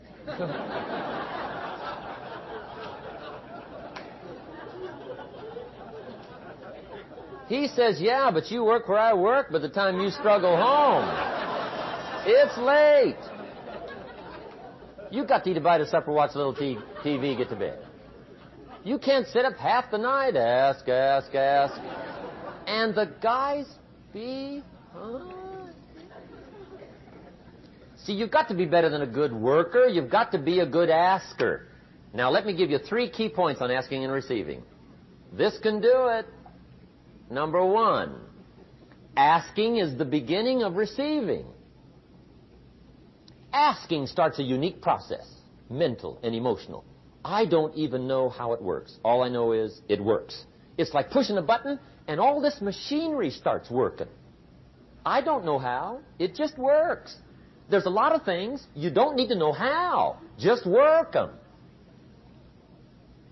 Some people are always studying the roots. Others are picking the fruit. I mean, it depends on what end of it you want in on. Asking is the beginning of receiving, so start the process. Here's number 2. Receiving is not the problem. Receiving is automatic. Now, if that's true, receiving is not the problem, what's the problem? Failure to ask might be one of your major problems. I don't know. Check it out. The guy says, oh, now I see it. I got up last year and hit it every day, but there's not a scrap of paper with my goals on it. Good worker, poor asker. So you got to change that. Here's number 3. Receiving is like the ocean. There's plenty, especially in California. It's like an ocean here.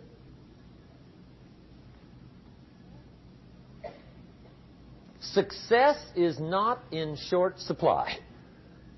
It isn't rationed, and you stepped up to the window and it was all gone. No, no, no. It's like an ocean here.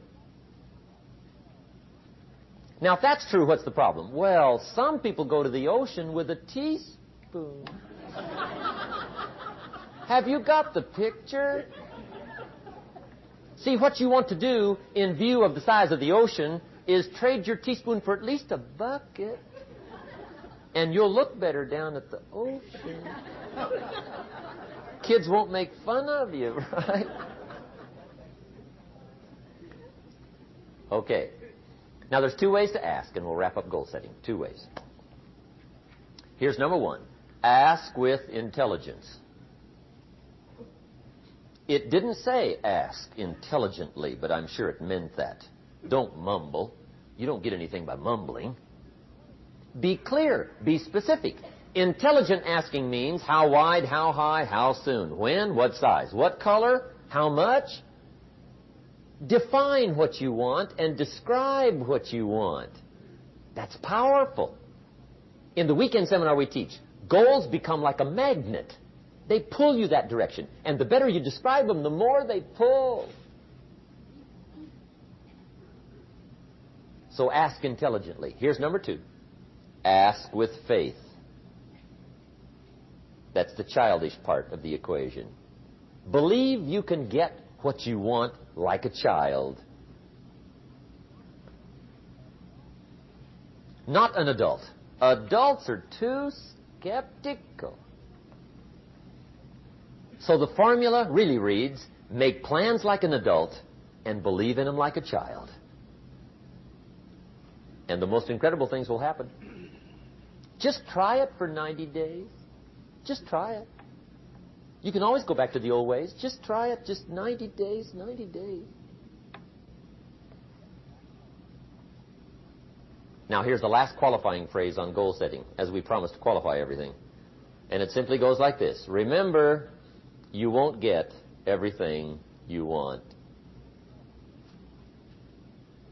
And we've already studied the reason for that. Simply, sometimes it hails on your crop and rains on your parade.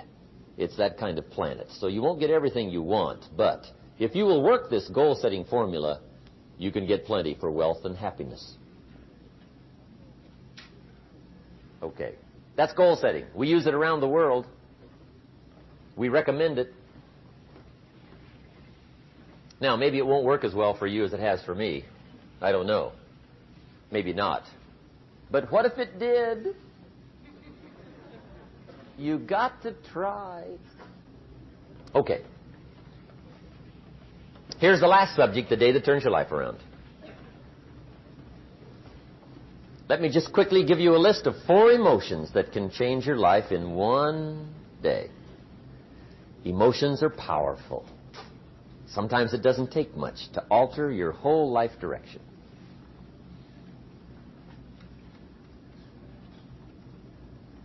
Okay, here they are. Number 1, disgust. Powerful emotion. Disgust says, I have had it.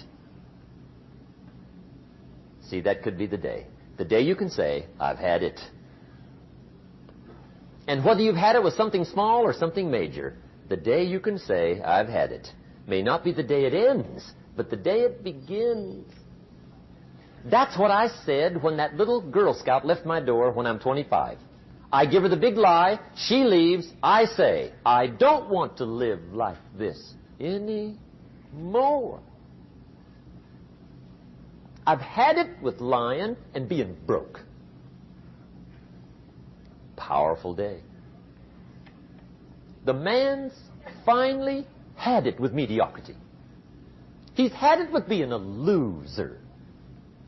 He's finally had it with those awful sick feelings inside, knowing his wife is at the grocery store looking at 2 cans of beans, one marked 37 cents, one marked 39 cents. And the guy sick inside knows his wife's going to buy the 37-cent can, and she doesn't even like the brand. Do you know why she's going to buy the 37-cent can? To save 2 cents. The guy sick inside finally says, I've had it. Being on my knees in the dust looking for pennies, we're not living like this anymore.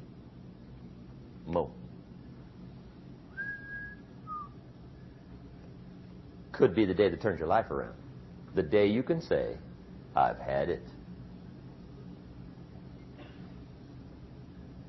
He walks into his closet and rips everything in it to shreds and says, I've worn this embarrassing stuff for the last time. And not only will I never wear it again, no one else will ever wear it again. Commit an act that says, I've had it. Powerful. Here's the next one. Decision. And decision-making is powerful. And it's emotional. That's those knots in the pit of your stomach, right? Waking up in the middle of the night in a cold sweat, trying to decide. We sometimes call it inner civil war. What shall I do? Well, for progress, you must decide. The best advice I can give you came from a wealthy friend of mine who said, if it's easy, do it easy. If it's hard, do it hard. Just get it done. If you went home tonight and in the next few days cleaned up a whole list of decisions, that might furnish enough inspiration for the next 10 years. I found this out many times after you've decided. Getting on with it is easier than deciding. Sometimes decision is the toughest part. Here's the next emotion, desire, wanting to bad enough. And I don't know how to tell you to want to. That's something you've got to come up with. There's 2 things I know about desire. Number 1, it comes from inside, not outside. You don't send off for it. Number 2, I know desire can be triggered by something. Who knows what it might be? Sometimes desire waits and sleeps for something to happen. Maybe it's a book. Maybe it's a song. Maybe it's a sermon. Maybe it's a lecture, a seminar. Maybe it's the conversation of a friend, a happening, an event. Who knows?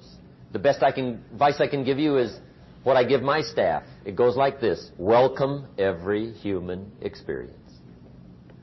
You never know which one is going to turn it all on. Even the bad experiences. Sometimes from the bitterest experience comes the greatest awakening. So let down the barriers, take down the walls. The same wall that keeps out disappointment keeps out happiness. Let life touch you. Don't let it kill you, but let it touch you. Here's the last one. This one's powerful. Resolve.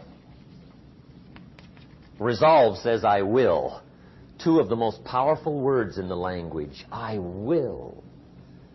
Benjamin Disraeli once said, nothing can resist a human will that will stake even its existence on the extent of its purpose. Shortly put, I'll do it or die. See, that's powerful. That could be the day that turns your life around. The world has a strange way of stepping aside when somebody says, I'll do it or die. The man says, I will climb the mountain. They've told me it's too high, it's too far, it's too rocky, it's too difficult, it's never been done before, but it's my mountain, I will climb it. Pretty soon you'll see me waving from the top. Or dead on the side, because I ain't coming back.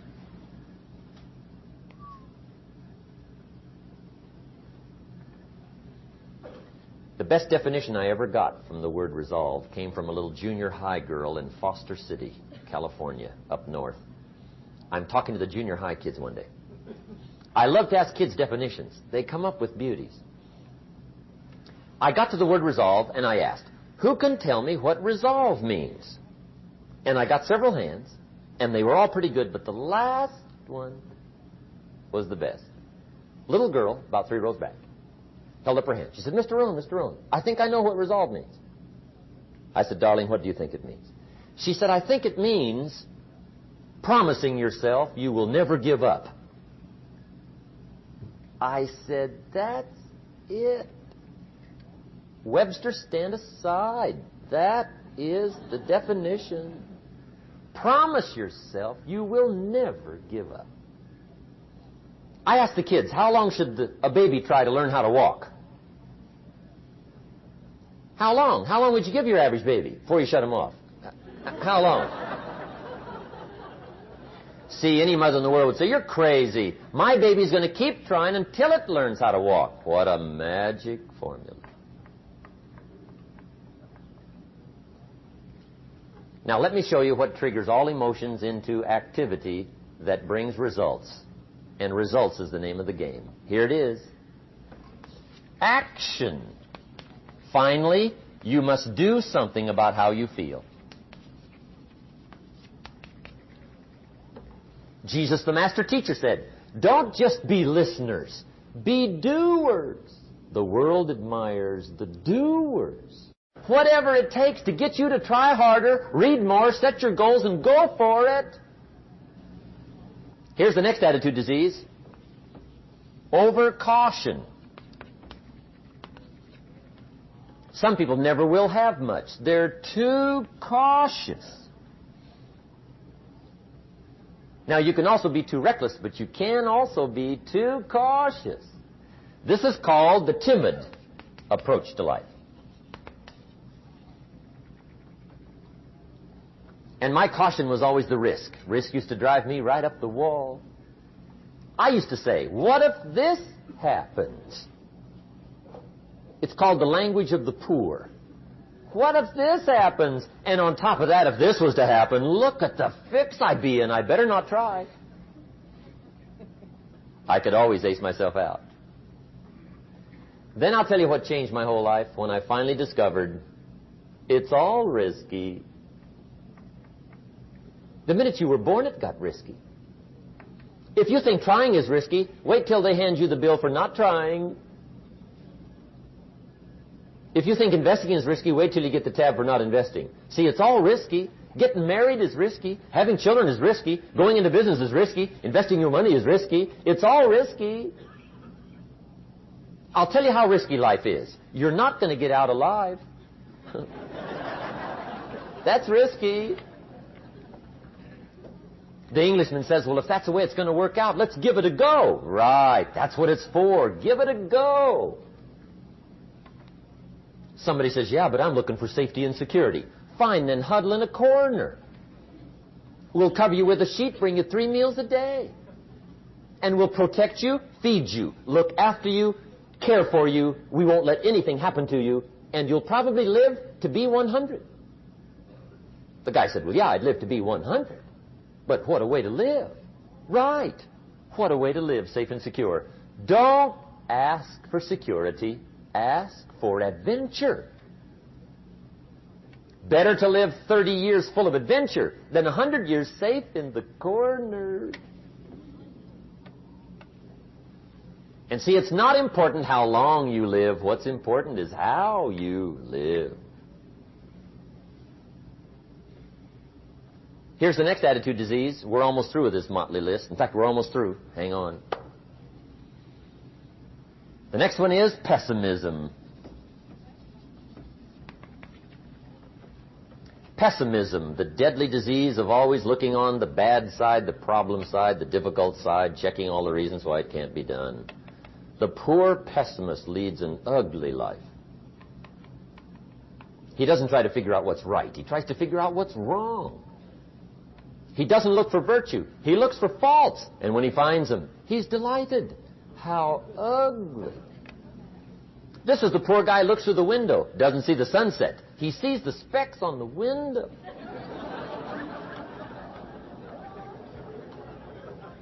And this is the poor guy, right, who rushes up, takes such leave of his senses. This guy rushes up and he says, I've got 5 good reasons why it won't work. He's so dumb he doesn't know. All he needs 1. He's got 5.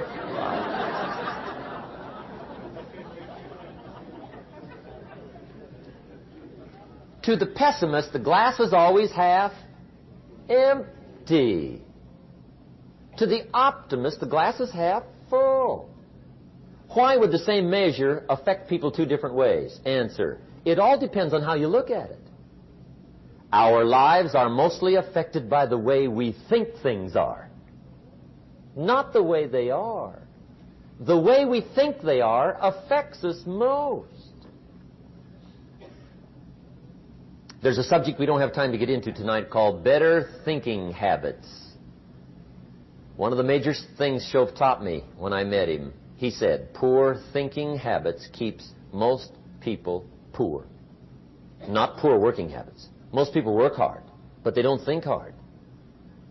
And Shoaff taught me that the mind is like a factory, a mental factory.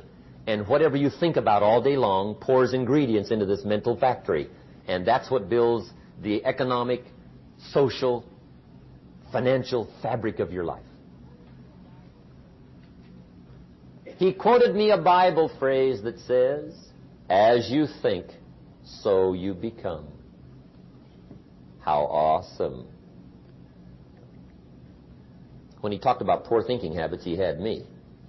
I used to start the day reading the morning newspaper. I mean, you can believe that or not. I'd get a cup of coffee and read the paper. I'd load up on wars and riots and murders and stabbings and killings and bank robberies and muggings and car wrecks and tragedies. I'd even read the back pages. I seem to like that stuff for some weird reason. I'd load up on all that, and then I'd start the day. You can imagine the kind of days I used to have. You walk around on your financial knees. They call you economic peewee.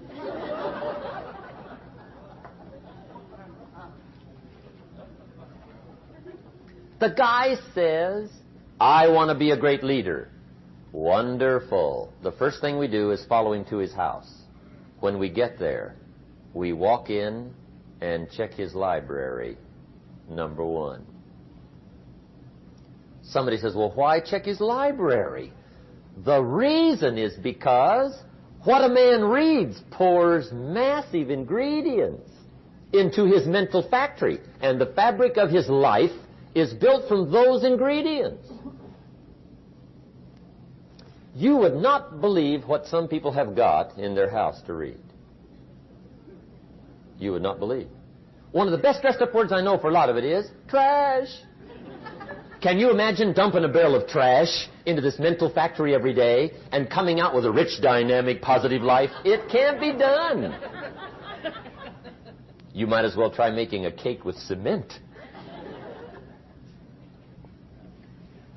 The kids back in Danbury, Connecticut, high school, they're asking me questions one day. I'm talking to the kids. Kids got good questions these days. One of them said to me, Mr. Rohn, how do you build the good life? I said, it's simple. It's not easy, but it's simple. Here's how you build anything. Select the right ingredients, keep out the wrong ingredients, and it starts with thought. Everything starts with thought. So you must be wise and careful what you think about, because that starts everything. You got to be wise and careful. I asked the kids, what would happen if somebody dropped sugar in my coffee? They said, well, you'd be okay. I said, what if somebody dropped strychnine in my coffee? They said, well, you'd be dead. I said, correct. Lesson 1. Life is both sugar and strychnine. You gotta be careful. I said, what if my worst enemy drops in the sugar? They said, well, you'd be okay. I said, what if my best friend, even by accident, drops in the strychnine? They said, well, you'd be dead. I said, correct. Lesson 2, watch your coffee.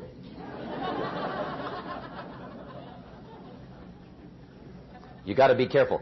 See, it doesn't matter who hands you the bad stuff. It doesn't matter where you get the bad stuff. It'll still do its damage on your bank account, wherever you get it.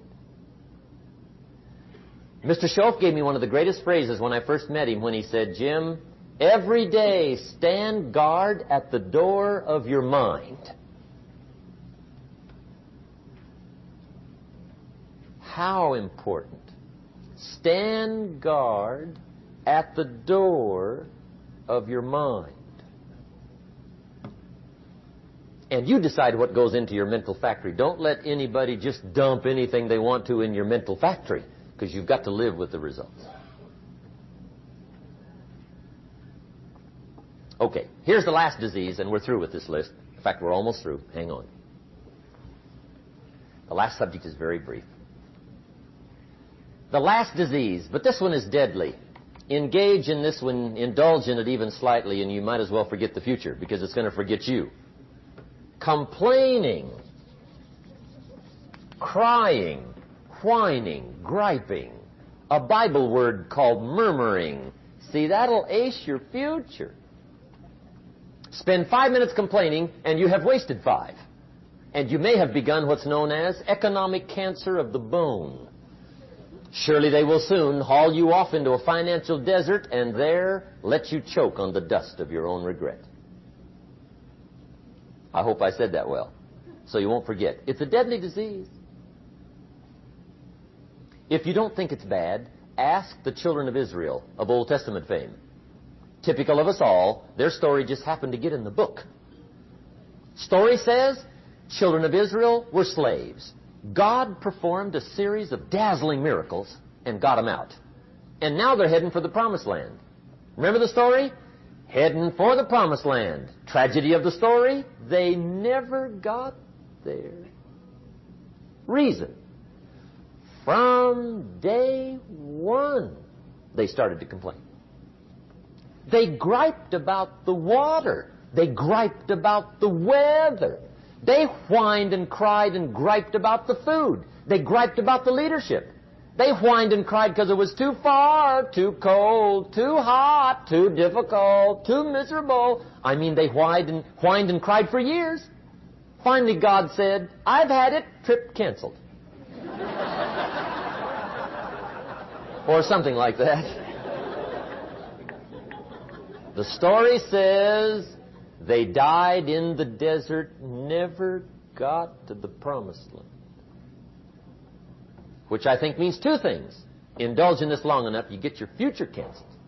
And I guess it also means even God himself can only take so much.